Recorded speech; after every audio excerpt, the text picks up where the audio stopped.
Rising up, back in the market, did my time, took my chances, went the distance, now I'm back in the market, just a product willing to survive. So many times it happens too fast, consumers buy your passion and story. Don't lose your grip on the prices of the past, you must fight just to keep alive. It's the eye of the marketer, it's the thrill of the fight, rising up to the challenge of our rival, and the last known survivor stalks his prey in the market, and they're watching us all with the eye of the marketer. Alright, ladies and gentlemen, today we're going to take a look at non-sustainable competitive advantages. We're going to differentiate this from previous video of the sustainable competitive advantages. So make sure you get out your notes, follow the STORM philosophy for taking those notes, and sit back and enjoy. Okay, so what are we going to look at today? First off, we are going to recap competition, and we're going to try and identify the difference between something that's sustainable. Okay, so what are we going to look at today? Well, first off, we're going to recap, otherwise known as non-sustainable. Identify the difference between. We're going to identify what influences your purchases. By identifying this, we begin to understand how what influences your purchases, how brands, how companies is what drives competition with each other. They try to influence you as a consumer. Then we're going to look at non-sustainable competitive advantages, such as promotion, placement, such as promotion, benefits of use, quality, design, features. You'll notice that all of those non-sustainable competitive advantages that we are looking at some of the one of the 4 Ps. Okay, so what is competition? If you remember back to the first video of this series, we identified competition as the act of competing. So brands and companies are competing with each other to achieve the ultimate goal, which is profit. If you look at this picture, we see that this is a competition. We have one looks like a chicken and 7 tigers. Now this competition might seem a little unfair, this chicken versus 7 tigers. However, this chicken seems to be winning, right? It seems to be achieving that ultimate goal, which is life. Now, is this sustainable? Can this chicken outrun these tigers forever? If you say yes, then this chicken has obviously some sort of sustainable competitive advantage, USP, maybe. Or you might think this is non-sustainable. And myself, I'm looking at this going, I don't think this chicken is really going to outrun these tigers for too long. So what is it that it's doing that can outrun these tigers for now, but in the long run will probably lose? This chicken therefore has non-sustainable competitive advantages. Okay, so let's return back to square one. You walk into square one, you see all these stores in front of you. Where do you go shopping? Where do you purchase your products? Stores compete for your consumer dollar every single day, and they will do all sorts to try and get you into their stores. They will show sales. They will tell themselves that they are number one. They will set up kiosks. They will lower prices. All of these actions are what we consider non-sustainable competitive advantages. You never see a sale that goes on forever. You see a sale just for a brief period of time. You'll see someone declare themselves number one, and the next week someone else will say they're number one. You'll see prices drop and then rise. You'll see kiosks set up and then disappear. All of these, again, are non-sustainable competitive advantages. These are ways or actions in which businesses can get you into the store at that very instant. And maybe next week they'll do something else. These are short-term actions. So non-sustainable competitive advantages. These are used by businesses to shift sales in their direction at that very instant, at that very moment. Again, if walking into square one, at that moment, every single store is looking to attract you as a consumer. These can be very effective. They can direct consumers into their business rather than their competitors. However, these are easily copied, and so you will often see that direct competitors will have sales on at the same time.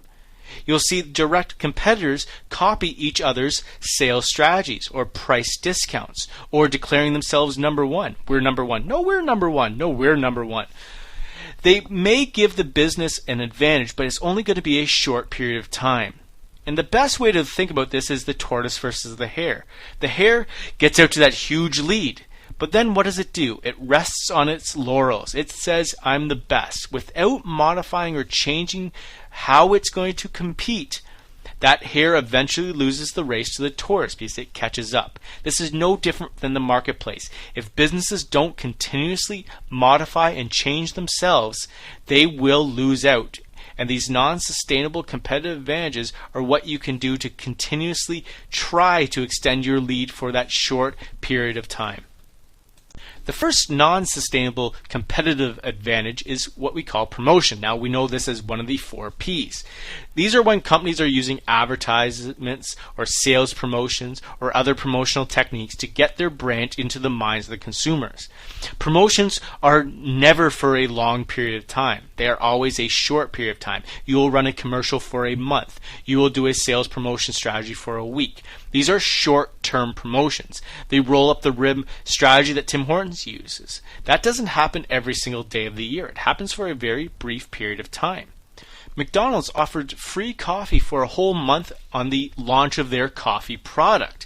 Now, this was a short-term strategy. They could not offer free coffee forever. They would lose out millions of dollars, and so they offered it for a very short period of time. So this promotional strategy, like many promotional strategies, are short-term and thus a non-sustainable competitive advantage. Promotion, amazing, another P of the 4 Ps. Placement is a non-sustainable competitive advantage because, again, this can be copied, this can be replicated. This is when a company positions its product in a store or has a location out in the market that gives it a short-term advantage.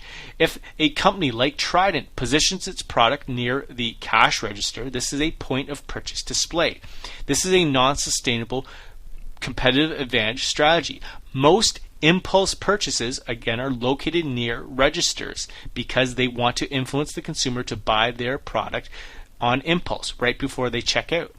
A good shelving location can also be a non-sustainable competitive advantage. Many companies will pay exorbitant amounts of money to get their product at eye level for consumers, so that when consumers walk down an aisle, they see that product first. This can be a effective competitive advantage. However, it's typically a short-term strategy because other competitors will try and pay for that shelf space as well.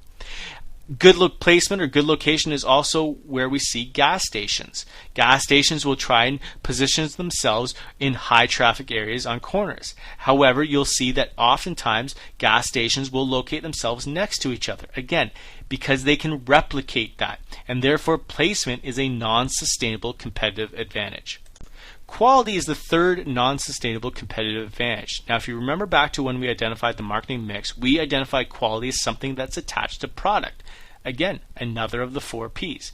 So this occurs when a business is able to offer the highest quality products in a particular category. This is something that sets that product apart from its competition. However, it's often replicated. Ferrari came out with amazing automobiles. But now when you look out in the marketplace, you find all sorts of automobiles with very high quality. So quality is what will get you ahead in the race, will let you race out in front of everyone when the race begins. But what often happens is that the competitors will eventually catch up. Benefits of use is another non-sustainable competitive advantage. This occurs when a product performs better than its competitor. This occurs all the time on new product releases, right? They offer all sorts of new benefits for the consumer, and therefore they're able to race ahead in that competitive market. Benefits that appeal to the target market will always be highlighted in commercials and advertisements, and we see this in the Apple advertisements of "I'm an Apple and I'm a PC." But these benefits of use will often be replicated down the road, and therefore, again, it's a non-sustainable competitive advantage.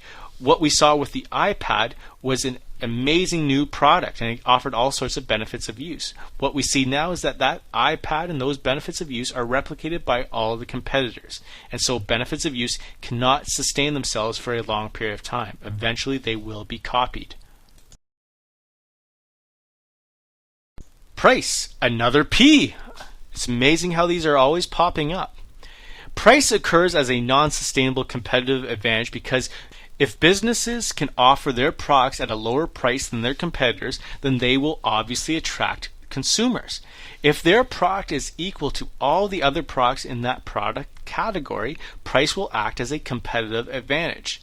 The problem with this, or the reason why it's not a long-term advantage, is because competitors will eventually catch up. They will eventually reduce their prices, or you have reduced your price so far that your profit margins cannot be met, and therefore eventually you'll have to raise your price again. So products with low prices and even products with high prices can have a competitive advantage. This is what will set them apart in a category where all products are the same. The high price products will set themselves apart because they will indicate to the consumer that they are the best in that category. And low price products can also set them apart in a category where there's no discernible difference between the product, and consumers will respond kindly to lower price products. But again, this is over the short term, not the long term. The last non-sustainable competitive advantage occurs due to design features.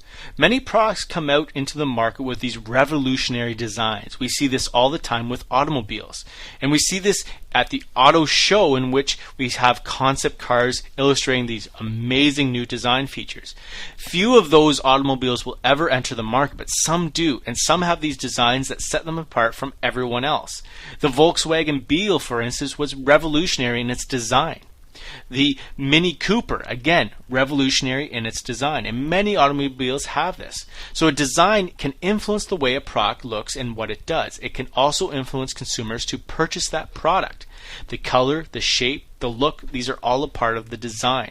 The functionality, it's part of the design. However, this can be easily replicated, and thus another non-sustainable competitive advantage. So this brings us to the end of our presentation. And to finish things off, I want you to think of the following questions. Why do companies use non-sustainable competitive advantages if they don't last? If they're not going to last for a long term, then why use them at all? And how will you one day use non-sustainable competitive advantages when you are competing for a job? This is something to think about, because you, again, down the road will need to compete with others for a job. All right, ladies and gentlemen, make sure your notes are in order. Make sure you have summarized and you've added a discussion question. And that's it for today. That's it. That's all. That's everything. We'll see you tomorrow.